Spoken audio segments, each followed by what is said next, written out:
अजी गाड़ी लेके बाड़ी या से जई हां मोर डराए बरे भैया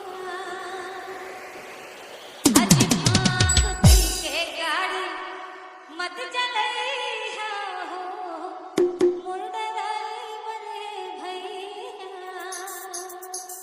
और आप लोगों से जब कह रही हूं कि एक बार खड़े होके साथ दो, क्या बात है।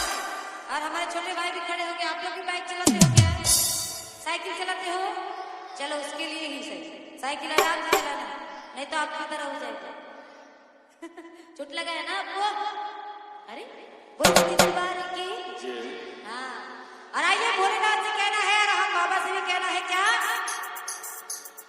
अजी गाड़ी लेके बाड़ी या से जई हां मोर डराए बरे भैया अजी भांग पी के गाड़ी मत चलई हो मोर डराए बरे भैया।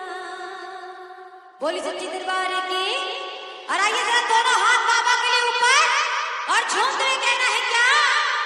अजी गाड़ी लेके बाड़ी या से जई हां मोर डराए बरे भैया गाड़ी लेके बाड़ी या से जई हां मोर डराए बरे भैया अजी भांग पी के भांग पी के गाड़ी मत चलई हो मोर डराए बरे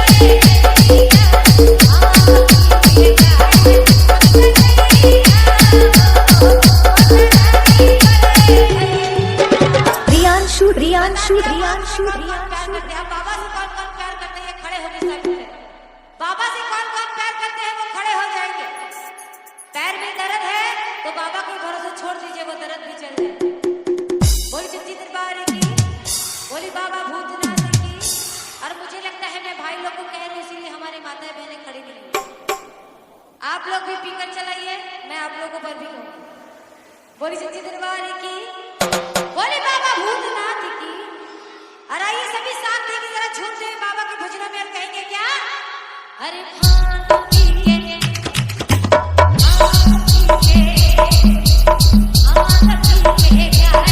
मत चलई हो मोर डराए बरे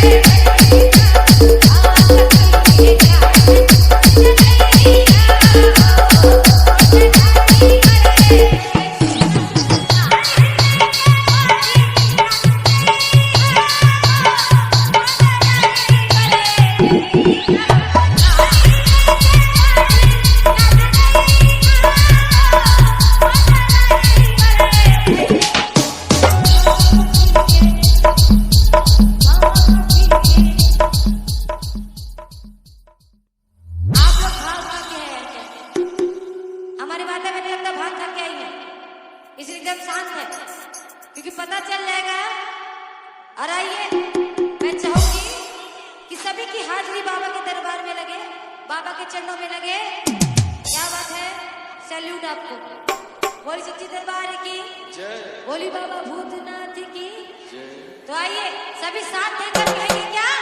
जरा दोनों हाथ ऊपर पहले, दोनों हाथ ऊपर और कहना है कि भांग पी के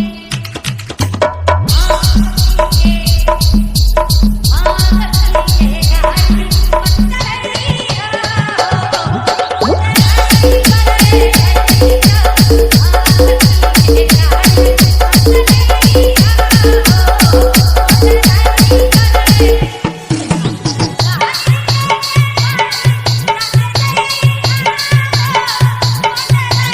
बरे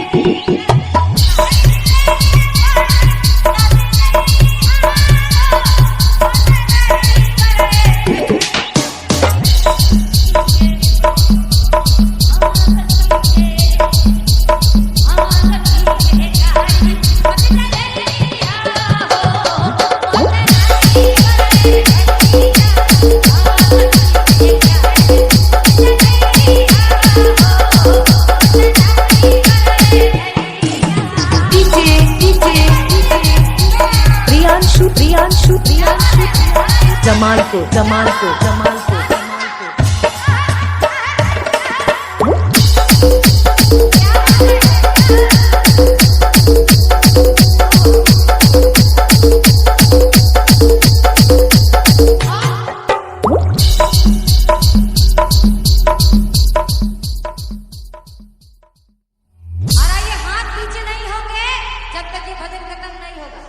बोली सच्ची दरबार की अगर बाबा से प्यार करते हैं तो हाथ ऊपर और अगर अपने से प्यार करते हैं तो हाथ नीचे कर देंगे, मुझे कोई तकलीफ नहीं होगी।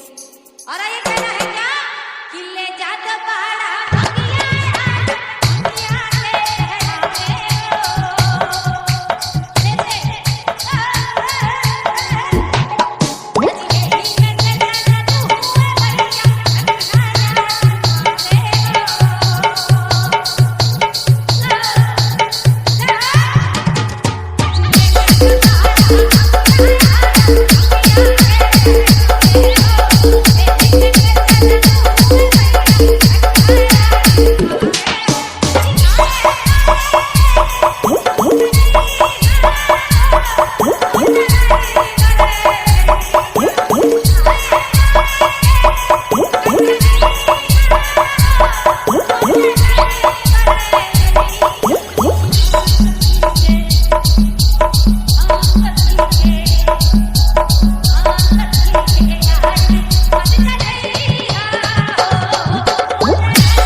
मैं बताओ, कुछ बोलना नहीं चाहते मगर मैं बता देती हूँ कैसा लगता है। और कहना है क्या कि चढ़ी जना सब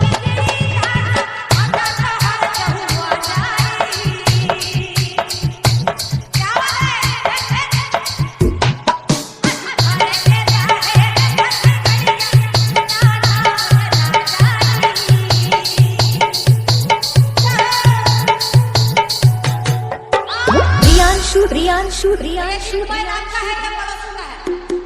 आपका है ना, तो थोड़ी देर के लिए मोबाइल पॉकेट में डाल लीजिए, उसके बाद फिर निकाल लीजिएगा, कोई लेके तो भागेगा नहीं। और आइए मोबाइल छोड़ के इतनी तकलीफ से एकदम वीडियो कर रहे थे आप लोग, है ना, तो थोड़ी तकलीफ से हाथ उठा लीजिए।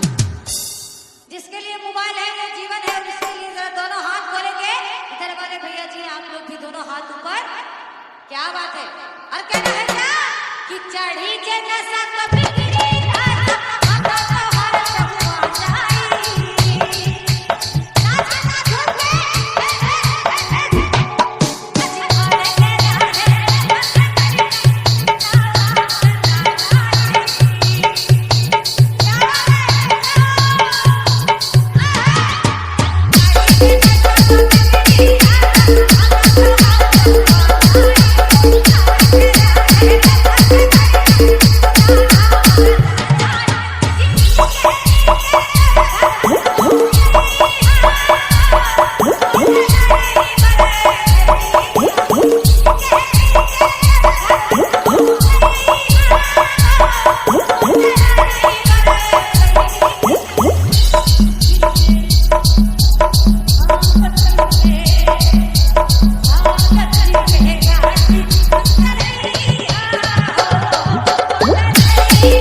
जमालपुर जमालपुर जमालपुर जमालपुर जमालपुर जमालपुर जमालपुर।